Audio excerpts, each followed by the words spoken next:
There's a strange sound coming out of Ottawa right now. It's the sound of a system quietly, deliberately, and very, very expensively taking itself apart. The Canadian federal government, it's right in the middle of a $60 billion workforce adjustment. But look, this isn't just another story about budget cuts. No, this is a story about a deep glitch in the machine, a fiscal failure loop that's actually costing more than it saves. So let's follow the money. Okay, this number right here, this is our first clue. 97.4%. What is that? Well, that's the percentage of federal executives who got performance pay in the fiscal year, leading directly into these massive cuts. We're talking about nearly 10,000 managers who were rated as having met or, get this, exceeded expectations, collecting over $142 million in bonuses along the way. And right there, that's the central mystery of this whole thing, isn't it? If the people in charge were succeeding so spectacularly, then why is the very organization they manage being downsized for, supposedly, being inefficient? To answer that, we've got to push past the official story and really dig into the data. So the official narrative we're being told is all about fiscal restraint, right? About right-sizing government after a period of big expansion. But when you actually look at the numbers, a very different picture starts to come into focus. Let's just start with the sheer scale of this operation. From 2015 to its peak in 2024, the federal public service grew by an incredible 43%. I mean, that's a rate of growth that just blows the private sector out of the water. Over 110,000 new positions were created, and even with all the cuts happening now, the target for 2026 will still leave the government a full third larger than it was just a decade ago. Now, you'd assume that more people means more service, right? Well, not exactly. And this is the core of the paradox. While the headcount was exploding, key performance metrics were actually falling off a cliff. Take the Canada Revenue Agency, for example. Despite adding thousands of new staff, the chances of you, a taxpayer, actually getting through on the phone, it plummeted. And this wasn't just some isolated case. The Parliamentary Budget Officer's own analysis confirms this trend. More people, more money, and less performance. A 20-point drop in meeting targets. And here's the crucial point. The system grew, sure, but it didn't get better. It just got bigger. And now, well, the logic of its own decline is starting to take over. Okay, so this isn't just a story about layoffs. It's really about a series of cascading failures, a feedback loop where every single attempt to save money actually triggers new and often higher costs. Let's see how this whole fiscal failure builds on itself, starting with a classic bureaucratic move. It's called the shell game. It works like this. You cut a salaried position to make the headcount numbers look good for the budget. But hey, the work still needs to get done, right? So what do? You hire an external consultant, and often it's the same person who just left to do the exact same job, but now at a much higher daily rate. And the data, it proves it. While the government is cutting its spending on people, the budget for professional services, that's code for consultants, is rising. The PBO confirms that these consultants cost you, the taxpayer, an average of 26% more than the public servants they're replacing. So you're paying more for the same work just to make the headcount numbers look a little smaller. But believe me, that's only the first glitch.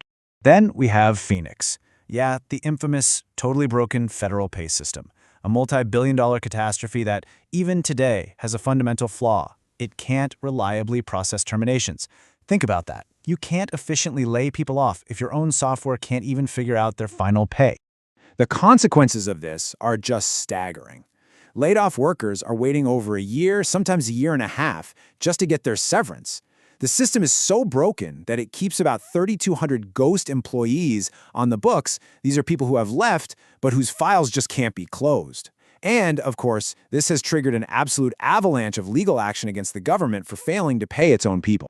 This is the bill for that failure, $142 million. And to be clear, that's not severance pay. That's just the interest, the late fees, if you will, that the government has had to pay to its former employees because its own system is too broken to write them their final checks on time. And here it is, the climax of the entire failure loop. When you add up the severance buyouts, the expensive consultants hired to replace people, all the legal fees, and the interest penalties from Phoenix, the PBO calculates that in the first year, for every $1 the government saves in salary, it actually spends $1.28. It is a machine that has literally been programmed to lose money. So if this whole process is a fiscal disaster, what's the end game? I mean, why go through with it at all? This is where the story shifts from simple incompetence to something that looks a lot more like a strategy. This failure loop isn't just a bug. You could almost argue it's a feature. It's accelerating a permanent transfer of capacity from the public service to private corporation. Let's call this the human-to-cloud trade. The government is laying off thousands of its own IT staff, the people who actually build and maintain its systems. And at the exact same time, it's signing massive, multi-year, sole-source contracts with corporate tech giants. It's trading human employees for cloud subscriptions. And look, these are not small contracts. We're talking nearly $1 billion committed to just 3 vendors to provide the core digital infrastructure for the entire country. The government is essentially getting out of the business of running its own technology, and it's becoming a long-term tenant of big tech. But here's the catch with paying the rent. It's called the Escalator clause. Buried deep in the terms and conditions of these long-term agreements is a clause that allows the vendor to automatically increase their prices every single year. It's a guaranteed price hike, locked right into the contract.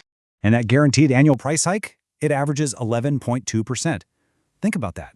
A compounding, non-negotiable increase in the cost of running the government's core systems, year after year after year. And once you've moved all your data and laid off all your staff, what choice do you have what to pay out?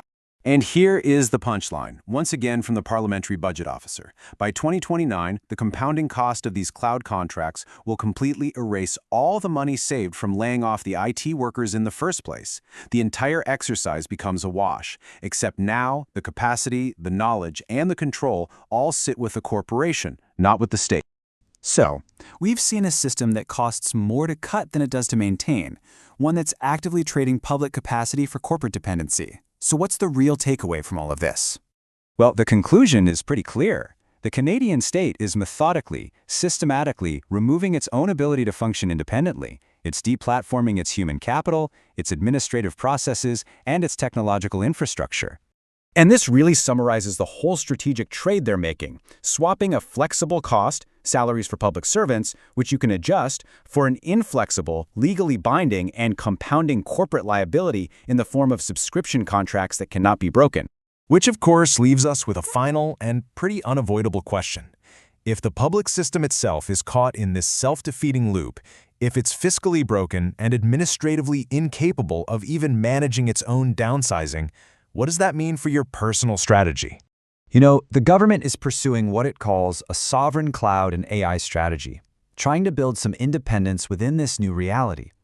The lesson for the individual is exactly the same. In an era of systemic decay, your financial and your career strategy must also be sovereign, meaning it has to be independent, it has to be resilient, and it has to be built on the assumption that the institutional platform is no longer stable.